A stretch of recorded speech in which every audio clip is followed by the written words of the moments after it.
Hi, my name is Rory Scott. I'm from Ireland, but I've lived in England the last 20 years and my main language is English.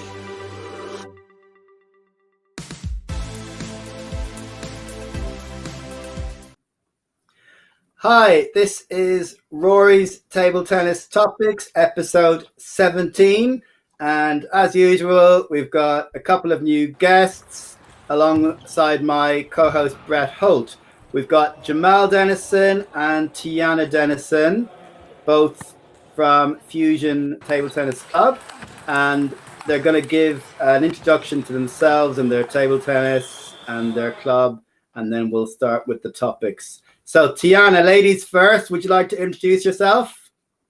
Yeah, my name is Tiana Dennison. I'm 19 years old and I go to Fusion Table Tennis Club. I've been playing for around 10, 11 years now. Yeah, that's me. And your dad got you into it, presumably he was a table tennis player and coach?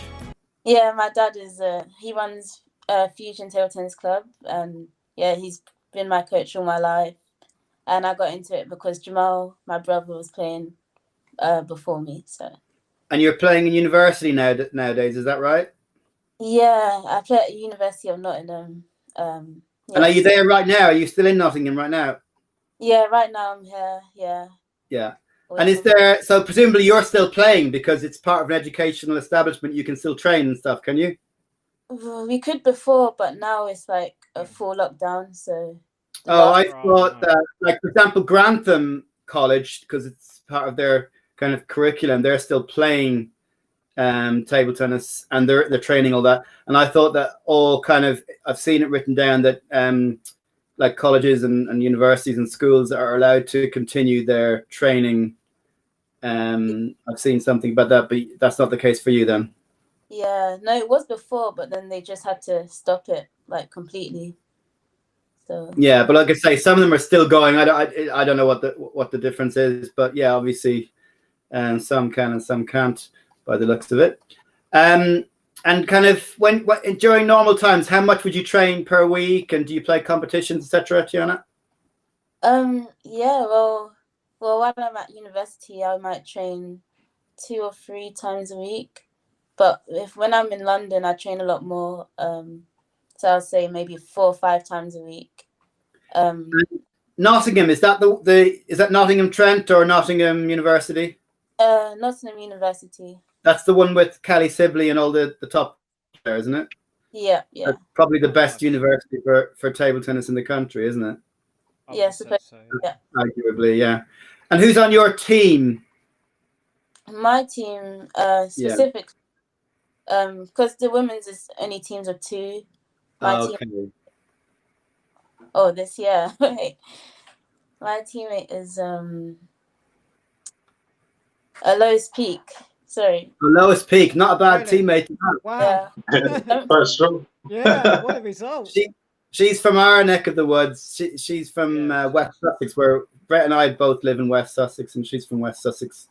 Oh, right. So we know her quite well. Well, at least I do. I don't know if you do, Brett. Maybe I do. I know Lois Peak. You do as well, yeah. So, and have you played any matches this year in the Box League? No, we haven't, which is why I couldn't teammate was. Oh, that's a shame.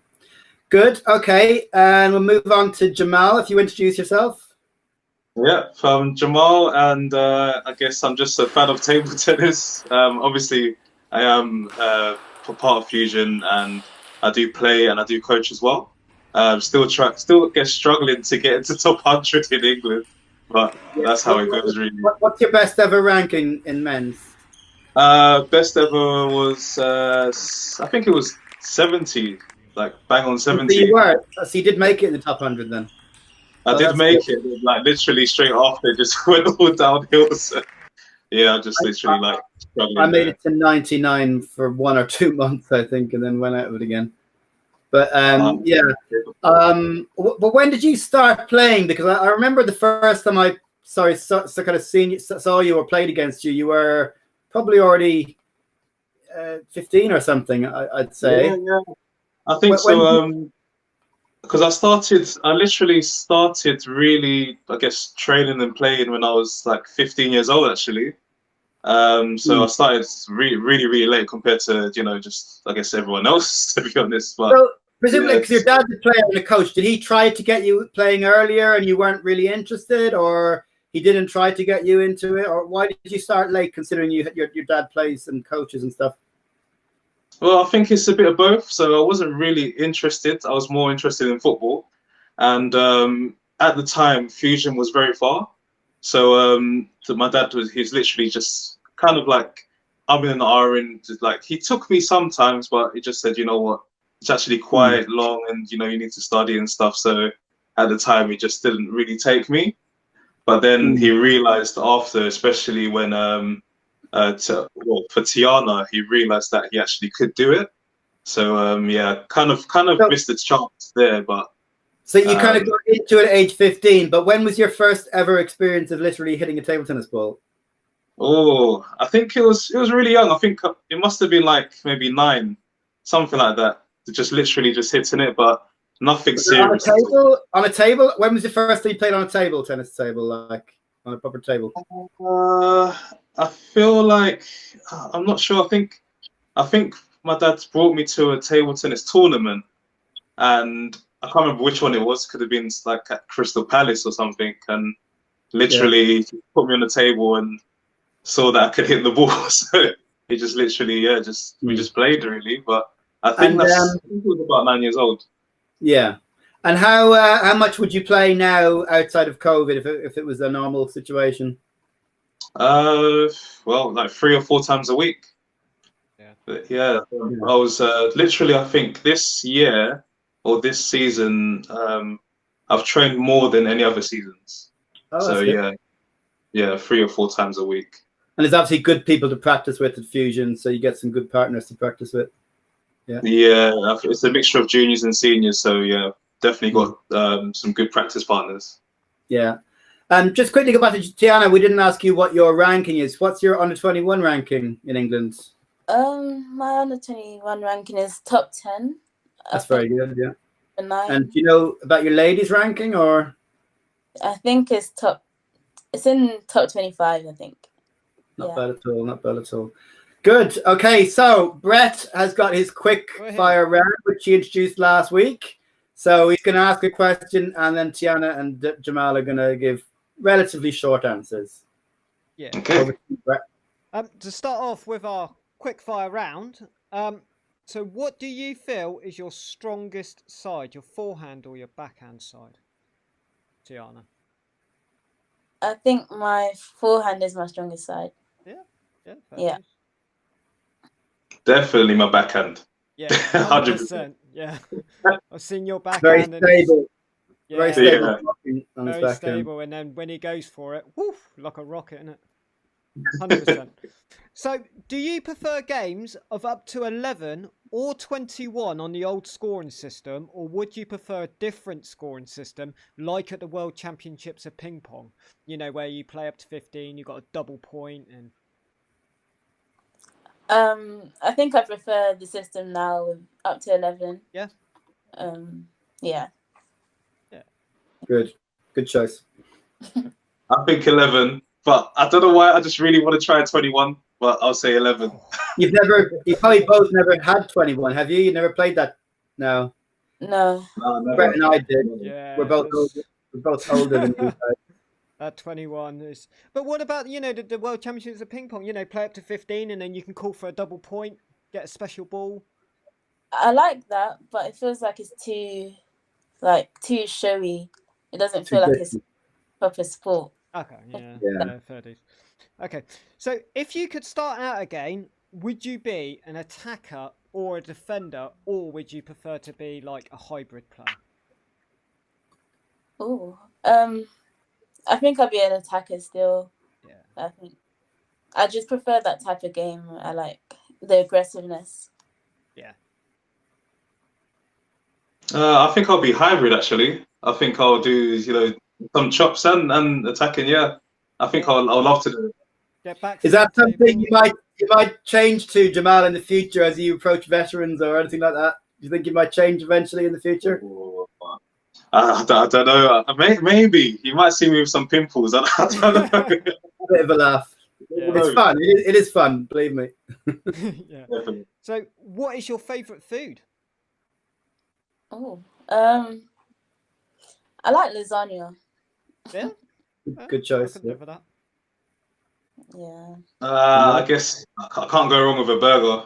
I love burgers. Yeah, Everybody likes burgers. yeah, definitely, 100%.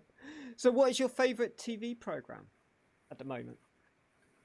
Oh, at the moment, Moment. Black Mirror. Oh, good one. Good. Okay, yeah, never heard of it, but Oh. Really? I like it. Queen's Gambit for me. Just literally finished it. It's amazing. It's really good. Yeah, the chess one, 100%. Okay, Yeah. so what is your favourite type of music? What do you like to jive to? I like a lot of R&B music, Hmm? but I like a variety of everything, to be honest. Yeah. All sorts, yeah.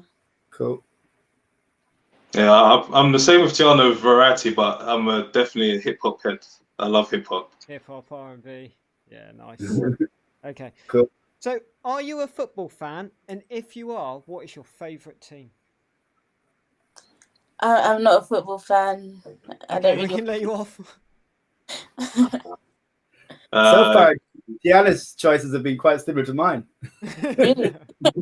They're good choices. Well, I'm an Arsenal fan. Not the proudest at the moment, but West Ham United. we're rivals. What can I say? Right, and that is the quick-fire round. Okay, so moving on to some of the topics. The first one I was going to talk about is Fusion Table Tennis Club. So they've got a purpose-built venue, I think, or they've certainly made it into a table tennis specific venue, and they've developed their junior club in the last kind of 10 years from not very much to very, very strong section. So Jamal, would you like to speak a bit about the club? Yeah. So I guess, as you said, 10 years ago, we was at a place called the Allen Centre. It was a girls' school, and literally it was just full of seniors. So there was literally no junior setup. And then I'll say probably about 3 years after, we moved to another girls' school, which was Haberdashers, and this was in Dulwich. And this is kind of where I guess the setup started to pick up. That's Is kind that of like the venue where they have Dulwich Table Tennis Club now? Yeah, exactly. Yeah. The same one. Yeah. And yeah, that's kind of like where I kind of started playing. Just kind of like you just not really training like, I guess how we do now, but just, just going for a little hit. And then we moved again to Haberdashers, but this was in Grove Park. And this is kind of like where the Fusion Juniors started, I guess, picking up, I guess, significantly. And then they started playing competitions like National Junior League and also British League. I think at our last year, that's when we started playing British League. And I think that's kind of like where I met like people like James Smith and different people like that. And then we moved to the place that we are at now, which is in South Bermondsey. And this is literally, I guess, our best form of, I guess, our junior setup and senior setup. So this is where, I guess, a lot of our players, I guess, reached to, top 10, top 20, and it just excelled from there, really. So yeah, I guess. What do you put it down to? Do you put it down to like some of the kids being from, have their parents who were already club members? Was there a big promotion to get juniors in the club? How did you kind of get from no juniors or not many up to a thriving junior session?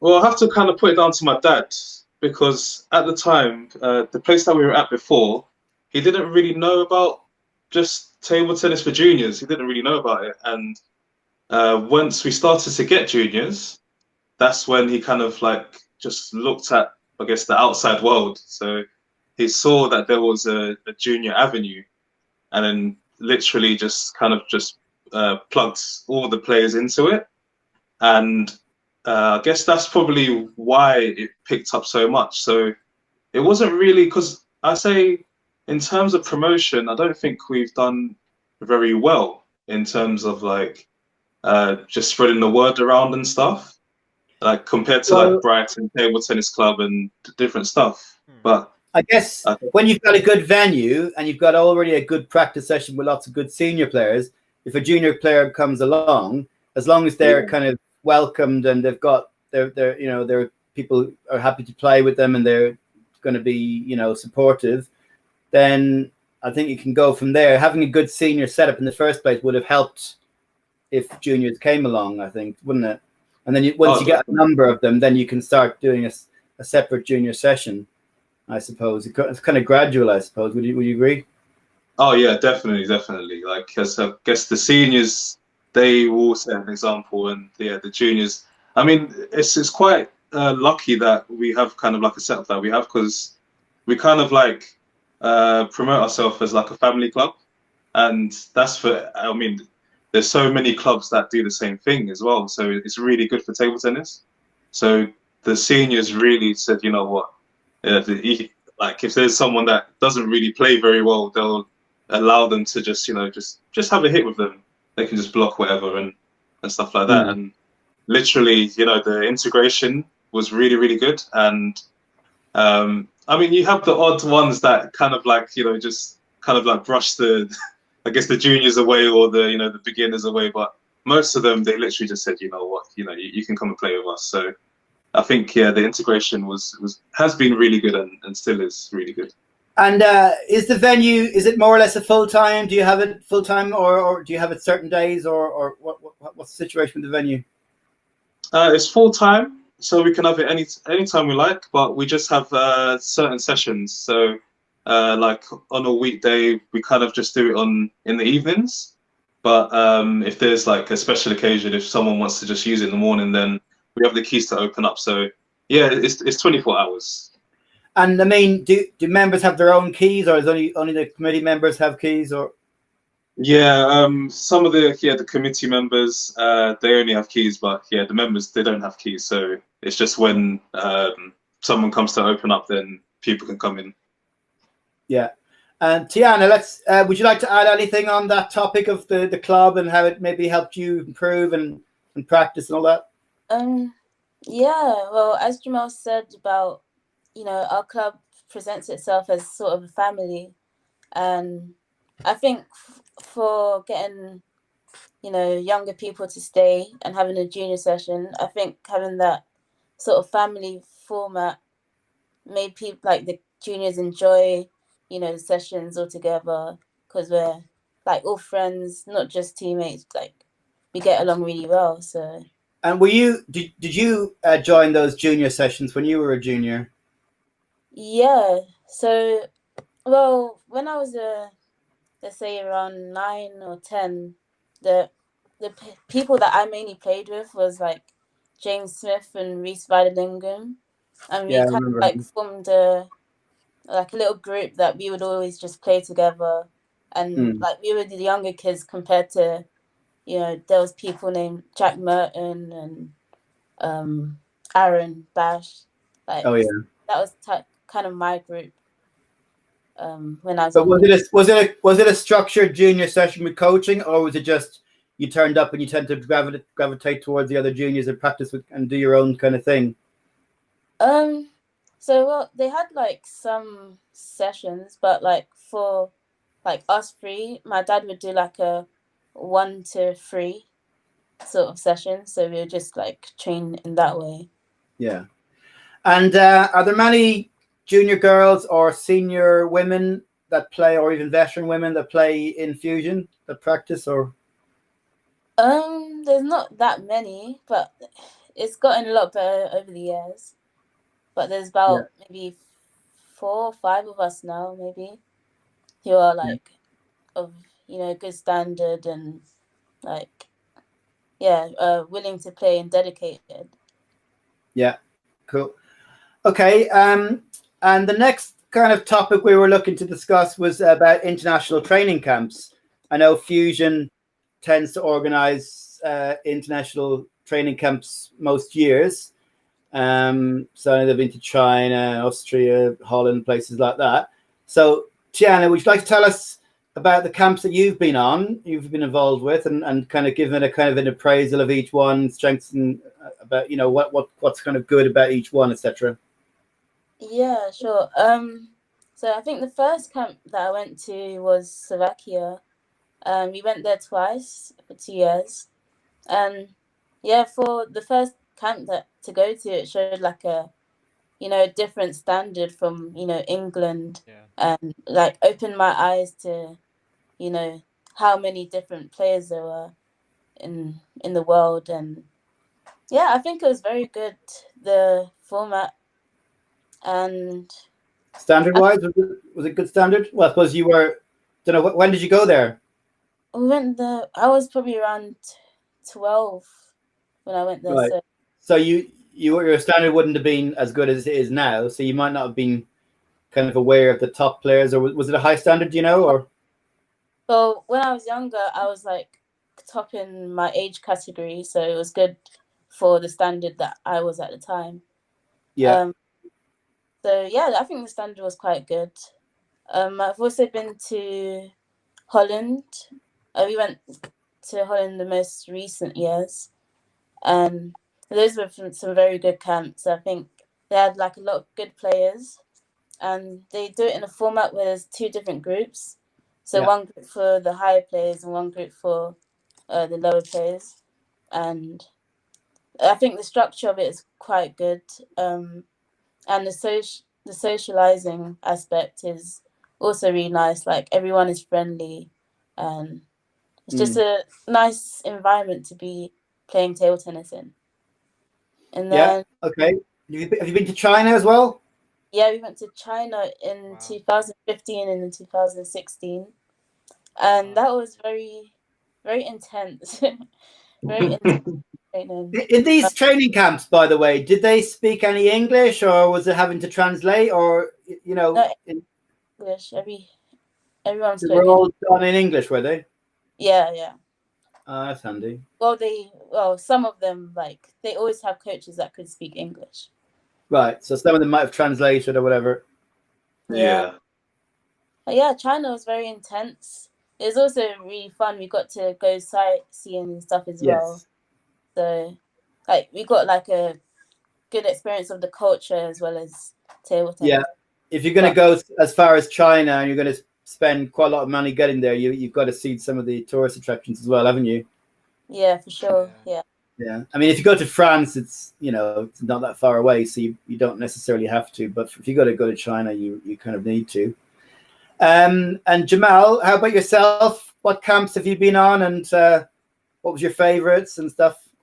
Well, yeah, as I said, like China, I went to China and Holland. Those are the 2 that I went to.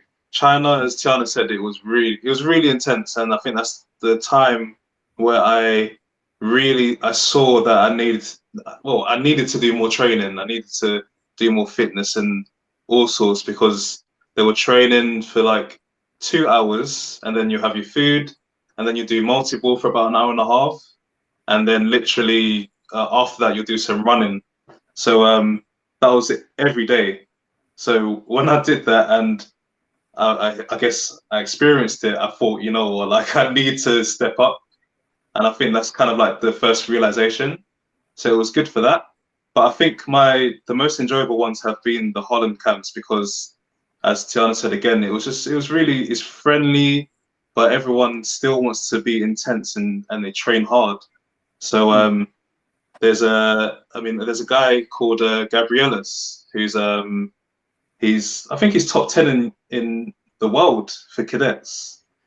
And when you see him train, and then you see him off the table, it's really nice to see, because he loves table tennis, and he will train his heart, like literally he'll train his heart out. He'll be sweating, and afterwards he'll just be, talking to you. He'll be just very friendly and polite. So it's nice to see that, and it just gives a good work ethic to everyone. So, like, Holland is definitely my favorite. Okay, that was what I was going to ask. Okay, good. So you've just been just on the 2 different training camps you've been on so far, is it? The 2 different. Yeah, it's been those 2. I've been to Germany, but that was just to kind of like visit a friend. And I've seen the club aspect as well, but it wasn't really for a training camp. But I would like to go to more. I should go to B75 at some point as well. So yeah. I'll come to that when I'll do a bit of review of the ones that I've been to as well. Brett, have you ever been in a training camp in another country when you were younger, maybe, or? Yeah, I went to a Swedish camp. I remember. You know, when I was young, and I went with my brother, and yeah, it's just fantastic. I mean, the way they run things and the way they view the sport is completely different to the way England does it. I mean, England we're a bit laid back in our ways, and you know, whereas like anywhere abroad, they're more like focused on, you know, the harder training aspects, the more focused training. If you know what I mean, and everyone just seems to be happier as well. You know, I don't know why it is. It's just, you know, we're just. Do you know which camp it was? Do you know which camp in Sweden it was, or? Can't remember off the top of my head. No. It was so long ago, but. I mean, English training camps are very different. I mean, yeah. I don't mean very different from international ones. I mean very different from each other. Depends which part of the country, which coach. You know, I would suggest. I mean, depends on what standard the player is. I've been on a number of training camps in England, and for me, my main consideration was just to make sure there was going to be enough people there of my ability, or at least of an ability that could train with me and I'd get something out of it. Because I think the coaches are all good. I don't have a problem with the coaching. But if you go along to a training camp and you're the best player and there's nobody there that can really even block your topspin, it's not going to be a lot of use to you. So I would suggest, if you're kind of a higher level and you're going to go to a training camp in England, just have a quick email to the organizer. Is the level appropriate? And often it can be, you know, I mean, it might only be there's 2 or 3 players of your level, but you know, as long as you kind of got the guarantee that you're going to be able to train with them enough of the time to make it worthwhile. That's what I did. So I went to a camp in Westfield, and they had some very good coaches. They had Des Douglas, Tim Yarnall, Gordon Fern, people like that. And again, I checked in advance. There was Reese Chamdal. I think he stopped playing now, but he was a top cadet and top junior. So I trained mostly with him and a couple of others. And you got a one-to-one with Des Douglas, and got some video of your practice with him. And so yeah, that was a good camp. Another one I did was Corby Smash. Again, same thing. I just checked, is there going to be anybody my level? I ended up playing with Martin Adams, who's a top veteran player. Nice guy. And I trained mostly with him, but there was a few others in there as well that were good. And Colin Wilson was running the camp, and he did a very nice job of it. We had his son on the show last week. Other camps have been, Mark Dare ran a camp in Wensum. I think he's recently stopped coaching now, but that was actually very well priced. It was, I mean, I think he only charged like £5 or £10 a day or something. It wasn't much. And he had a lot of good junior players that were at it, and some good senior players. There was Chris Coburn and Martin Freeland and a number of other players. I can't remember everybody that was there. But yeah, that was very good. He kind of, again, he had 2 groups, kind of the juniory group and the kind of adults or good juniors together. So that was good as well. Went along to one of Eli Baratti's camps a few years ago. I think it was 2015 or something like that. And so that one, again, they had lots of good training partners, as in sparring partners that weren't on the camp. So they had Chris Doran, Andrew Bagley, Matt Ware, Tom Cutler, who's from your club, Fusion, isn't he? Eli Baratti himself, Philip Szymanski, people like that. And the only problem with that for me was that again, I was one of the best players. I think there was like 2 or 3 players I could train with to a good, level who could give me a good practice. And then, but there was I did get to go with some of the sparring partners as well. So overall, it was fine. But the camp seemed, because of the fact that most of the people were kind of new to the game or hadn't been playing that long, a lot of the coaching was geared towards them, which I completely understood because I was in the minority. But just kind of check before you go on a camp if the level is going to be appropriate for you. I went on a Craig Bryant service training day. I know Michael Driscoll went along as a player on that day, and there was a couple of others, and that was fine. Trying to think what other ones I went to in England before I go on to the international ones. The international ones I went on to, starting in 2015. The first one I went on was Eslöv in Sweden, and in terms of enjoyment, that's my favorite camp. I think in terms of just kind of enjoying yourself. It's not necessarily the most you don't get as much coaching or attention necessarily as say B75, but they're really nice people. It's a nice place, nice venue, and you get your food and everything there. It's kind of a social one. Standard is good. I mean, I was in the 2 groups. I was in the top group the last time I went there, and I was midway in the group in terms of standard. So that was really appropriate. And I've been back to that camp every year since 2015. So I'd highly recommend that one. The second camp I went to was in France, Enbon, and I did go back there the following year. I was just there for 1 week the first year. The second year I went back there for 3 weeks. That is really intense, probably a bit like the Chinese one you were mentioning. Very intense, lots of physical training, which I wasn't really into, to be honest. I probably would be more interested in it now because I've just been over the first lockdown. I was doing a bit of fitness and running and stuff, but I thought it was, for me at that time, I wasn't really interested in the fitness part of it, and there was a lot of physical, which I wasn't into. I mean, in terms of the standard, again, it was good standard, good level of training. There wasn't a lot of praise I felt from the coaches. It was, it was more critical of your game as opposed to really building you up, which I thought it wasn't as friendly a camp in that sense. That was from at least my impression of it. But yeah, it's good level, good standard. One thing I liked about that camp was the way they got people to be in certain groups. So at the beginning of every session, we did top table for 10-15 minutes.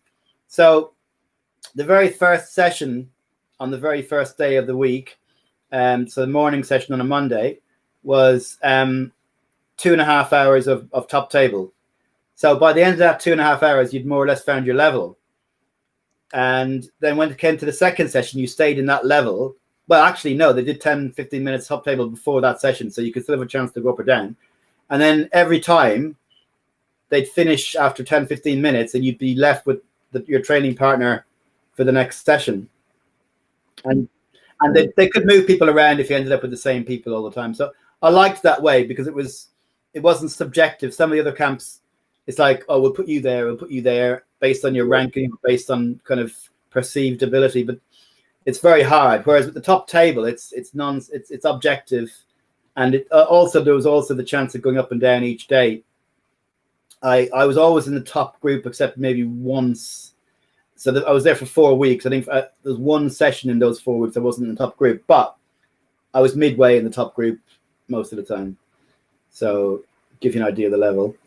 And then I went to one in Germany, which was for me the least good, if you want to put it that way, because the standard was just really much lower than my standard.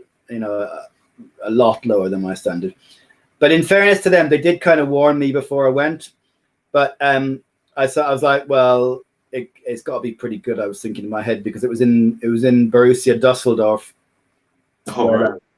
where the top club in Germany is, basically.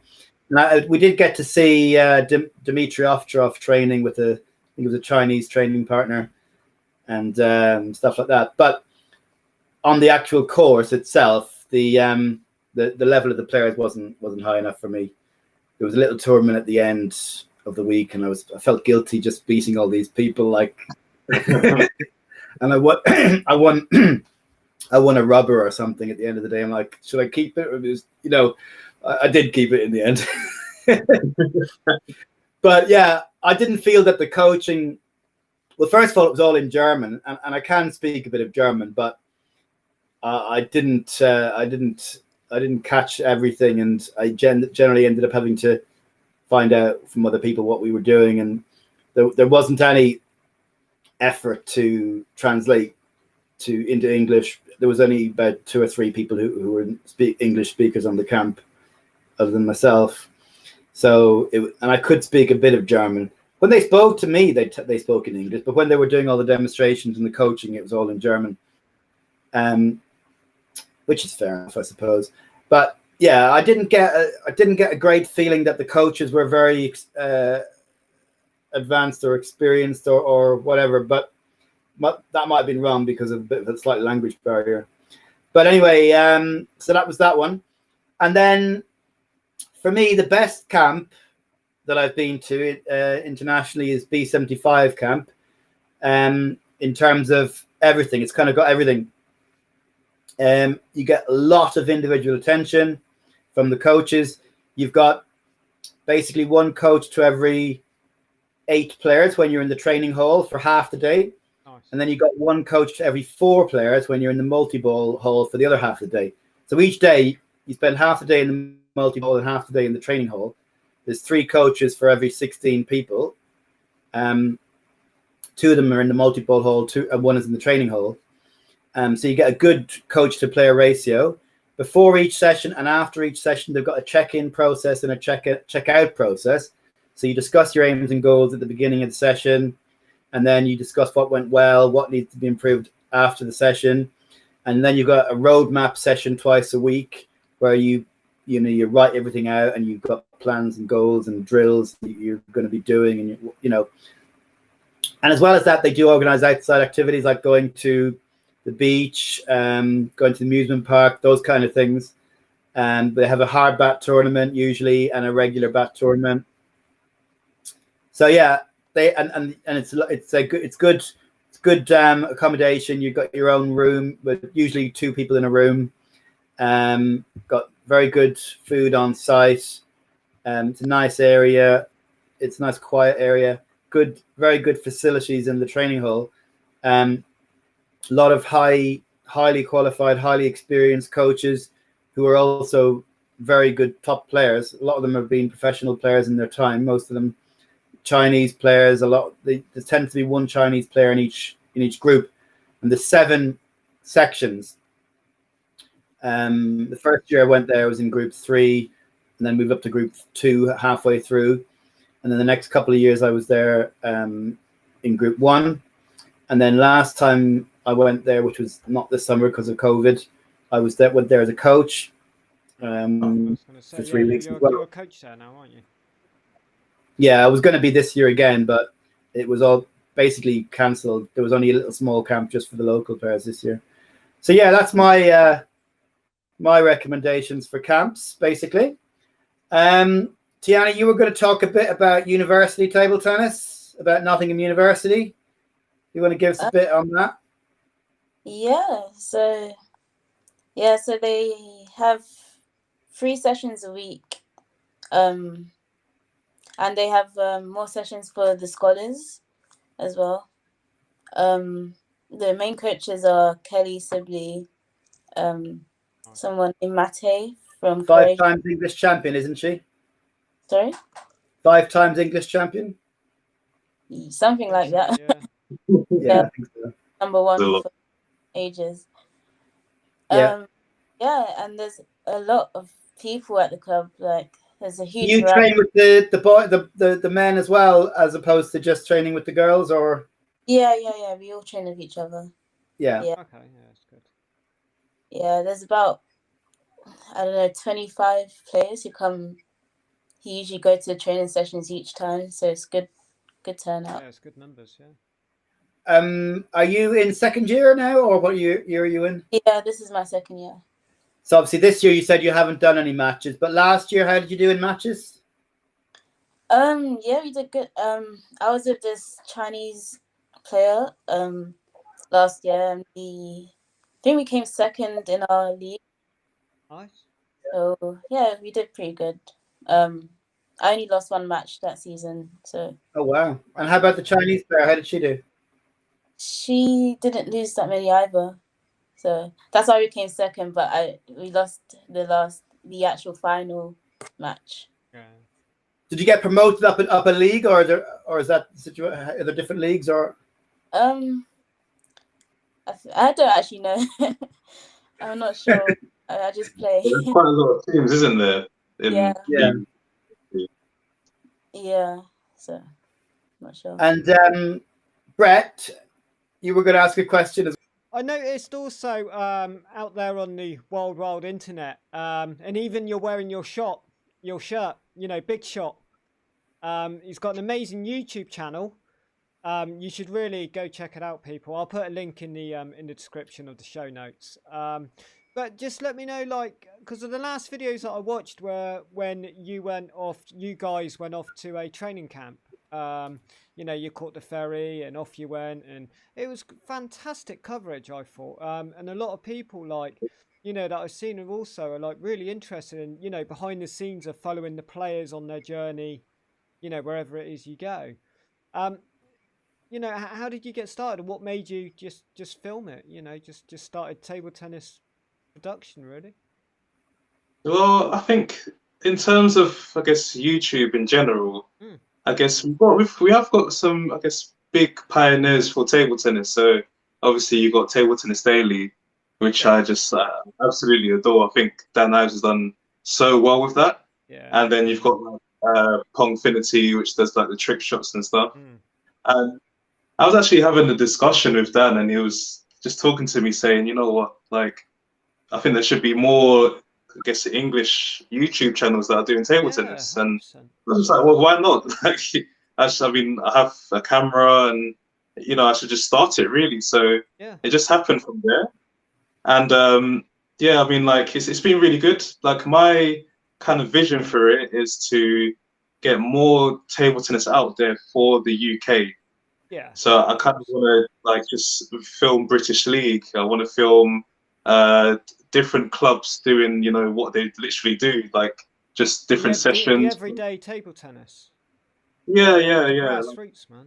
That's what people, I want to see that, because like, when I was watching your videos, and like, when you go behind the scenes and you're filming yourselves like on the ferry crossing over, and when you get to the venue, and and then you show some clips of you guys at the camp, and it's brilliant, absolutely fantastic, and a lot of people relate to it. It's just because they can see themselves as, oh yeah, I could see myself along that journey, and this is what it's like, from a player's grassroots level perspective, and the fun and enjoyment you get out of it. What I liked about your channel, Jamal, was your interviews with some players. I know you've not done that many of them, but I think we need to see some more of that. That's what I thought they're the ones I particularly watched. You had a couple. Yeah, that's definitely coming. I've got one that's coming. I'll just say, like, a little sneak peek with a USA table tennis player. Wow, but nice. That's all I can say at the moment. So. A few ideas who that might be. Yeah. But also, I think, like, because you touched on it once or twice, like you ran like a quiz show, Who Wants to Be a Millionaire, but table tennis style, it's brilliant, and I reckon you should, develop that more, 100%. Yeah, I mean, I really hope spread it I can do that. Yeah, because I think there'll be a lot of people interested in, your table tennis Who Wants to Be a Millionaire, and when we get back to, out of COVID, hopefully, at the tournaments, you can just sit there next to someone and fire them away, and see who could win a prize. And I'm pretty sure, like, when you're at a tournament, if you speak to the tournament organizer there, I'm pretty sure that they give a prize, donation for you, so you can give away a prize at the end of it, and have people between their matches, come and give your quiz a try. Yeah, I would definitely give you some prizes, to give away. And so we're still in this lockdown period, and I've personally had 2.5 weeks of no table tennis until today, where I decided to set the table tennis table up in the flat again, and I had a game with my lodger who did the expert in a lockdown video back in June. If you haven't checked that one out, give it a check out. It's a good video. It kind of it shows his progress over the course of 3 months during lockdown. We played kind of half an hour a day. So we're hoping to play again half an hour a day, at least until the end of lockdown, next week and a half and a bit, because literally I've done 2 5K runs and I'm planning to do one tomorrow. And that's the only exercise I've done for the last, 2.5 weeks. But your player in the lockdown, he started from absolute scratch, didn't he? Like, never hit a ball really. And just watching his progress too. And now I can give him a 6 start, and then we're dead even. He beat me today with a 6 start. It was 3 games to 2. Considering he hadn't picked a bat up for 5 months, literally, we've been playing a lot of tennis, but he picked the bat up. Some people might be interested who saw the video. Picked the bat up after 5 months of not picking it up, and he was still able to beat me with a 6-love head start, which is pretty good considering. 100%, So good. Well, we're planning to have another show next week, which will be with Chelmsford Table Tennis Club, David Gatherell and co. But today's show, I'd like to thank Tiana and Jamal for joining us, and Brett as usual. And hopefully everybody is staying sane and keeping fit during the second lockdown. And we'll see you next week, hopefully. So bye, everybody. Thanks for joining. Hi, my name is Rory Scott. I'm from Ireland, but I've lived in England the last 20 years, and my main language is English.